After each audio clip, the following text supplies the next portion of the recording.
Welcome to how to make a folder in mobile gallery. So in this video we are going to show you how to make a folder in mobile gallery.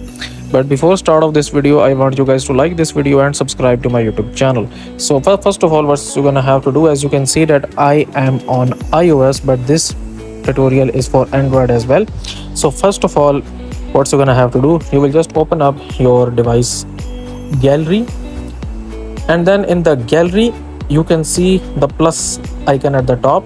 Simply tap on this one, and then here you can see that we have this option where it says new folder. Tap on this one, and now it says that we must name our new folder. So I will just name it like my pics, then tap on save, and now here you can see that I have this new folder. Okay, so that's how you can basically make a new folder in your mobile gallery. So that's it for this video, guys. If you find this video useful, kindly like this video and subscribe to my channel, and I will meet you in the next video.